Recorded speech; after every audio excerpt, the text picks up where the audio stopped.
Hey everyone, Irit here, and I'm really excited to join another blog hop. Altenew has come out with some fantastic new products as usual, and as usual I was all over those new floral stamp sets. I love Altenew floral stamp sets. I've been using them for years, and whenever there's a new blog hop and I'm invited to participate, I'm always excited, and this time was no exception. So I created 3 projects. Please visit my blog as well as the other stops of the hop for a chance to win some giveaways. There's a giveaway on the Altenew blog, and then there's also on my blog. So make sure you go there, and you can also find all the supplies with links and all the information on the blog post. So that's like the easiest, one stop for everything. So I'm starting with this set. It's called Bold Bunch. And what I'm doing, I'm using the Altenew watercolor markers. I have a swatching of these markers also on my channel. They are lovely. The ink is super vibrant. And what I'm going to do is kind of create a very loose type of stain with them. Just going over with the marker on the stamp, and you can see you don't get a very accurate impression, and that's okay, because what's going to help bring these together is using the dies, because the dies have that shape of a flower.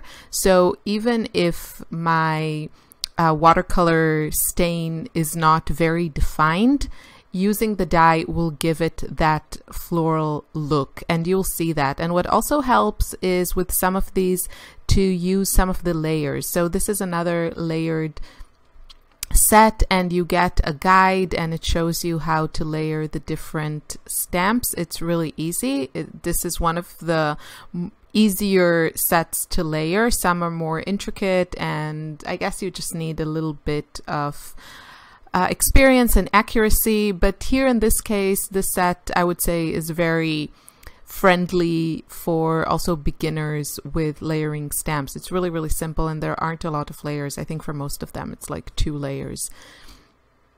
So all these things are going to help. Using the dies and then using the next layer is going to help make these look a bit more like flowers, because yeah, they are very loose, which is the way that I prefer them. Now, of course, you could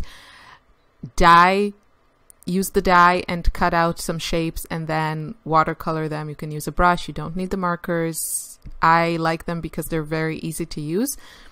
But you can use any type of watercolors. If you have the Altenew watercolors, that would be a great idea. Also, if you have just regular stamping inks, you can use those. If you want more of that watercolored look, you can ink your stamp and then spray it lightly with water, and that will also give you that look. Now, I'm using here watercolor paper, and the way to get a really nice look is you don't even have to apply pressure on your stamp. You just lay it on the paper, and because it's pretty wet, the paper is going to soak up that watercolor, or that ink. In this case, it's like watercolor ink. And that will give you a very kind of painterly stained type of look. So just let it sink. That's why I like working with watercolor paper. It really soaks up the paint nicely. And here you can see I'm adding a second layer to those orange flowers, and then with other ones I didn't even use the base layer. I just used the second layer, and I die cut those, and I really like how that looks also. So you can try different things. My thing is definitely the look that I like is that watercolor loose, messy look, and I think you can easily get it with this set. So I'm basically now doing just more of the same, and I'm also kind of mixing some of my own colors from the inks in the markers. So I'm going to mix some blue with pink and get some nice purples going. I'm trying not to get muddy colors, even though I'm liking more and more neutrals and semi-neutrals these days, but I still want this to be kind of bright and fun. You got a sneak peek at the beginning of the video, so you saw that my finished project is, you know, my usual very bright style, but you can still mix some nice secondary colors, like some nice oranges or nice purples, using the markers. And again, just use what you have on hand. You absolutely do not need to have every supply that I have. So I think we're done with the stamping. You want to wait for everything to dry, and then we can get into die cutting these.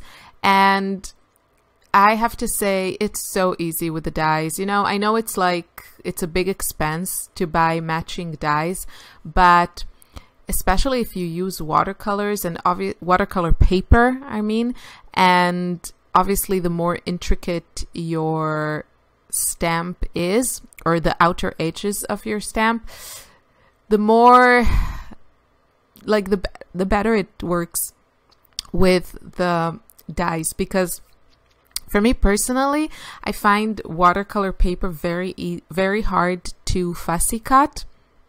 You get these kind of a little bit of ripped edges, and I'm going to do this now because I don't have a die for this purpose that I'm doing now. But if you can, I would say definitely get the matching dies, at least for a few sets that you use all the time. I have my go-to sets, and for those, I think it's really nice to have matching dies. So I wanted a title that really matched my embellishments. I'm going to use those flowers as embellishments on a scrapbook layout, and I didn't really have anything, so I thought I would make my own, and I just used the watercolor markers to create this title, and then I fussy cut it. The way that I did it off camera. I just wrote the words with clear water, and then I dropped in I just touched it with the watercolor markers, and then the color flows to wherever there's water. And you have to play with this a little bit. You need enough water to make the color flow, but not too much, because then it doesn't flow. It's a whole like different pressure, I want to say, thing.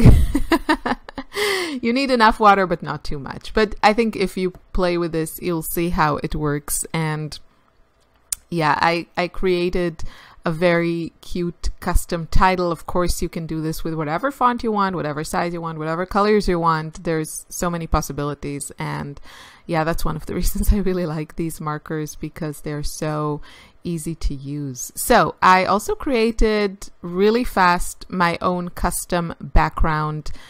You can see this was just using the markers. I didn't do anything. I didn't use any water. This is just regular cardstock, and it doesn't handle a lot of water well. So I just went in with the markers and just created this fun background. So versatile. You can do whatever you want. And I really think with certain products, I think they're totally worth the investment, because you can use them for endless amount of projects and designs and ideas. Your imagination is the only limit. So on the right side here, I have my little stock of embellishments. So you can see I wasn't sure what I was going to use. Before I started actually putting together my finished projects, I created just a bunch of embossed images in different colors, ink, like stamped images, and then my flowers that you saw before. And I didn't know what I was going to use on this layout. So some make it on this layout, and then others make it on the other projects that I'm sharing today. And here I just stayed with those florals from the bold bunch. And this is how this came together. So really fast. What I like about it is that most of it looks very handmade, and I only used a few ready-made embellishments to just give it a little bit more interest, a little bit of a different texture, because everything here is kind of the same, you know, it's the same colors, it's the same beautiful watercolored texture, but I do like to have different types of elements so that it just looks more interesting and not just one same thing, just paper and watercolors. So I'm going to just build my embellishment clusters and scatter these florals all over the page. I'm going to use some foam adhesive. I love doing that. It adds that dimension where your embellishment casts a shadow because it's lifted and not just stuck flush against your background, and it just looks really good. So that's why I do that. It makes things look more interesting and dimensional and not so flat. So I highly recommend doing that. I do that mostly with the flowers, and then with the little leaves I just stick them down at the base, and then the top of the leaf is a little bit lifted, but the flowers are even more lifted. So I'm using these stickers. These I got in London at a store called Paper Chase ages ago. And I'm really enjoying using my stash. So I also added some Amy Tan stickers. I hope you enjoyed this. Make sure you check the blog and my other video for today and join the hop and the giveaways. See you in the next video.